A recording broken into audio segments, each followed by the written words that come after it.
나는 결혼 6년 차, 두 아이와 작은 아파트에서 살고 있다. 남편은 처음엔 다정했고 작은 장난에도 웃어주며 나는 그 모습에 설레었다. 결혼 초 주말마다 공원에서 아이들과 뛰놀고 저녁마다 소파에 앉아 함께 웃던 기억은 아직도 생생하다. 그러나 그 행복 속에 불안의 씨앗이 숨어 있었다. 아니, 어쩌면 나는 그 불안을 외면하고 있었는지도 모른다. 나는 원래 SNS를 거의 하지 않았다. 친구들과 소통할 때만 가끔 보고 남편의 계정도 거의 확인하지 않았다. 그는 반대로 SNS를 즐겨했고 사진을 올리거나 댓글을 남기는 걸 좋아했다. 처음엔 사소했다. 휴대폰을 조금 오래 보는 날도 있고 SNS에 글을 남기느라 집중하는 모습 정도였다. 하지만 점점 심해졌다. 핸드폰을 숨기고 몰래 확인하는 날이 많아졌고 내가 관심을 보이거나 물어보면 짜증을 내곤 했다. 갑자기 왜 이래? 이런 걸로 왜 그래? 그냥 좀 더. 처음에는 이해하려고 애썼다. 피곤해서 그런가 보다. 스트레스가 많겠지. 그러나 마음 한켠에서는 점점 불안이 자라났다. 혹시 뭔가 숨기고 있는 건 아닐까? 남편은 하루 종일 일을 하고 돌아왔지만 나를 바라보지도 않고 말했다. 씻고 올게. 남편이 씻으러 간 사이 나는 소파에 앉아 그의 핸드폰을 손에 들었다. 그냥 확인만 해보자. 순간 눈앞이 아득해졌다. 남편이 그 여자를 안고 찍은 사진이 여러 장 올라와 있었다. 웃고 장난치고 함께 포즈를 취한 사진들. 누가 봐도 연인처럼 보였다. 내가 상상했던 모든 불안을 현실로 확인하는 순간이었다. 떨리는 손으로 남편의 SNS를 살펴보다가 그 여자가 최근 체크인한 호텔 이름을 발견했다. 심장이 쿵 내려앉았다. 여기구나. 떨리는 손과 가슴을 진정시키며 애써 아무렇지 않은 목소리로 말했다. 미안해, 나 먼저 잘게. 며칠 후 남편은 저녁에 늦게 들어올 것이라고 말했다. 오늘 회식이 좀 길어질 것 같아. 직감적으로 불안이 몰려왔다. 나는 남편의 말투와 SNS에서 발견한 흔적을 떠올리며 마음을 다잡았다. 혹시 이 호텔로 가는 건 아닐까? 나는 몰래 호텔 앞에서 기다렸다. 한참 후 남편과 그 여자가 함께 호텔로 들어가는 장면을 직접 목격했다. 그들은 웃으며 서로 손을 잡고 어깨에 팔을 두르는 스킨십을 하고 있었다. 여자의 머리가 남편 어깨에 기대어 있었고 남편은 자연스럽게 그녀의 등을 감싸 안았다. 숨이 막히고 온몸이 떨렸다. 심장이 터질 듯한 느낌이었다. 이건 현실이었다. 집으로 돌아온 나는 불 꺼진 집에서 남편이 들어오기만을 기다렸다. 얼마나 기다렸을까? 한참 후 문이 열리며 남편이 들어왔다. 불도 안 켜고 뭐 하는 거야? 남편이 짜증 섞인 목소리로 물었다. 나는 심장이 쿵 내려앉는 것을 느끼며 떨리는 손으로 남편을 따라가 그의 손에서 핸드폰을 뺏었다. 뭐 하는 거야? 남편은 당황과 짜증이 뒤섞인 목소리로 말했다. 나는 분노가 치밀어 올랐다. 왜 숨겨? 이건 와. 지금 바로 확인할 거야?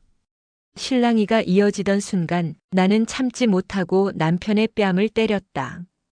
바보처럼 속아주니? 둘이서 재밌었니?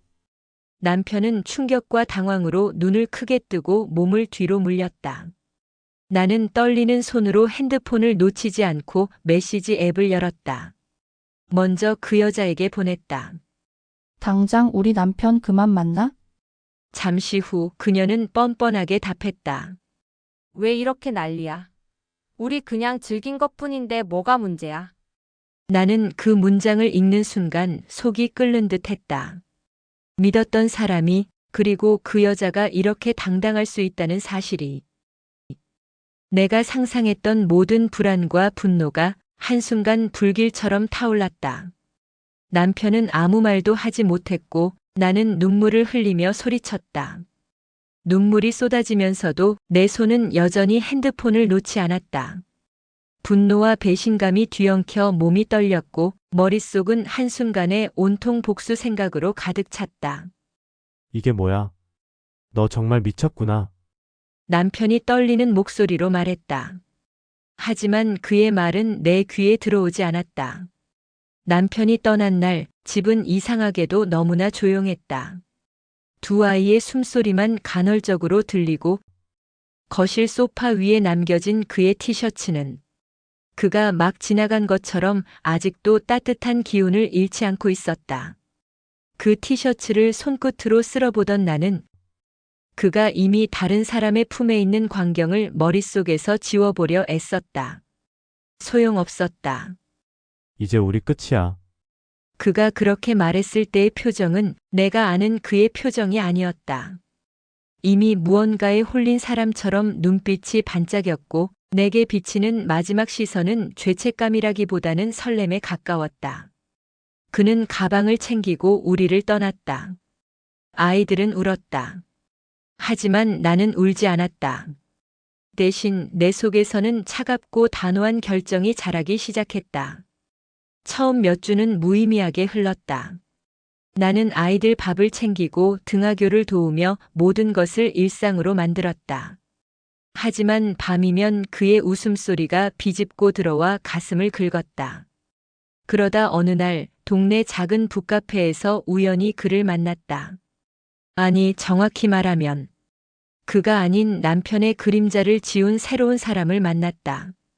커피를 들고 있는 그의 옆모습은 그림 같았고 웃음은 오랫동안 잊고 있던 감각을 흔들어 깨웠다. 눈이 자주 마주쳤고 그의 말투는 친절했으며 무엇보다 나를 있는 그대로 보았다.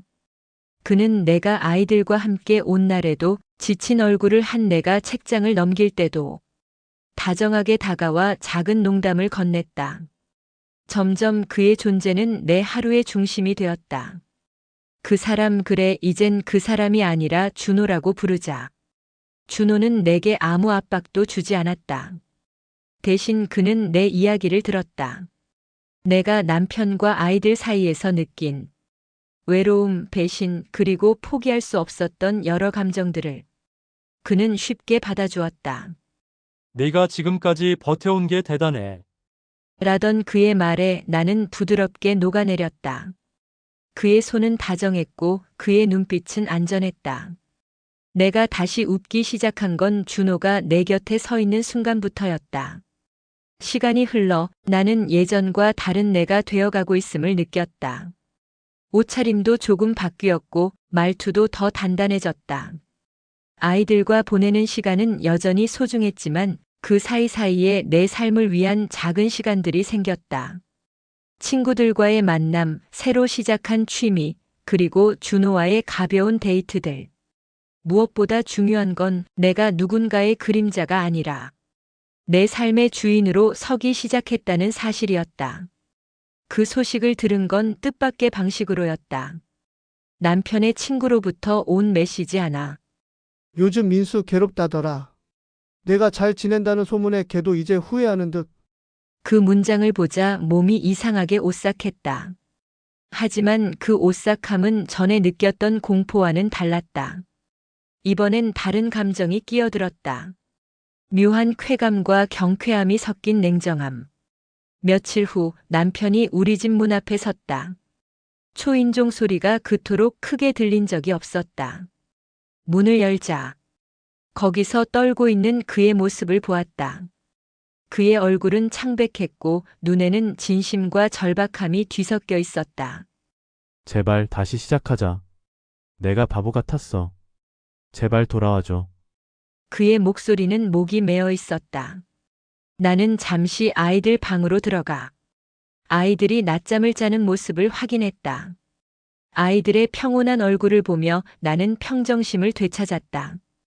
돌아 나왔을 때 그의 얼굴은 조금 더 절박해졌다. 그는 내게 오랫동안 하지 못한 약속들을 불러놓으며 눈물로 매달렸다. 내가 없이는 못 살 것 같아. 진짜 후회했어. 내 심장은 이상하게 담담했다. 그의 매달림은 예전에는 나를 망설이게 했지만 지금의 나는 단호했다. 준호와의 시간은 나에게 증거를 남겼다. 사랑은 뜨거운 말이 아니라 꾸준한 행동이라는 사실. 남편이 초라하게 매달리던 그날 이후 나는 결심을 굳혔다. 나는 더 이상 감정의 파도에 휩쓸리지 않기로 했다. 아이들과 내 삶을 지키는 것이 먼저였다. 남편은 이혼 소장을 받고도 한동안 말문이 막힌 얼굴로 집 앞에 서 있었다고 들었다. 몇 번 전화가 왔고 그는 매달렸지만 이제 내 답은 단호했다. 아이들 안전과 내 삶을 지키겠다는 말이 반복되었다. 그는 울부짖었고 친구와 가족에게서도 말려달라는 연락이 왔지만 내 마음은 이미 단단히 닫혀 있었다. 이혼 절차가 마무리될 무렵 나는 짐을 꾸리고 새로운 집으로 이사했다. 큰 집은 아니었지만 다만 아이들이 편안해할 수 있고 내가 일을 병행하며도 안정적으로 살 수 있는 곳이면 충분했다. 준호는 이삿날 아침부터 아이들과 함께 장난치며 웃음을 채워주었다. 그가 해준 라면 한 그릇, 그가 끼어든 퍼즐 맞추기 시간. 그런 평범한 순간들이 내겐 황금처럼 느껴졌다. 어느 토요일 우리는 작은 축하 파티를 열었다. 가족 몇 명, 친구 몇 명, 그리고 우리 삶을 지지해준 이웃들. 케이크 위에 초를 꽂고 아이들이 불을 불어 끄는 동안 준호는 내 손을 꼭 잡았다. 그의 눈빛은 말없이 약속을 했다. 이 사람은 내가 다시는 혼자서 버티지 않게 해주겠구나 라는 확신이었다. 그날 밤 나는 처음으로 오래된 상처들이 조금씩 아물어가는 것을 느꼈다. 시간이 흐르며 우리의 일상은 평범하지만 따뜻해졌다. 아침에 준호가 아이들 등교를 도와주고 내가 일을 나갈 때 손을 흔들어주는 모습. 주말엔 근처 공원에서 피크닉을 하고 저녁엔 함께 요리하며 웃었다. 남편이 뒤늦게 나를 찾는 소식이 들려올 때도 있었다. 가끔은 친구를 통해 가끔은 소문으로. 그는 여전히 후회했을지도 모른다. 나는 더 이상 그의 눈물에 흔들리지 않았다. 이미 나는 다른 사람의 손을 잡고 있었고 그 손은 안정적이었다. 아이들은 시간이 지나면서 준호를 자연스럽게 받아들였다. 처음엔 어색한 눈치가 있었지만 준호가 진심으로 다가가고 아이들을 존중하자. 그들은 그의 품에서 편안함을 찾았다. 어느 날 밤 둘째가 준호의 품에 얼굴을 묻으며 우리 준호 삼촌 최고야. 최고야라고 말했을 때 나는 숨이 막히도록 고마웠다.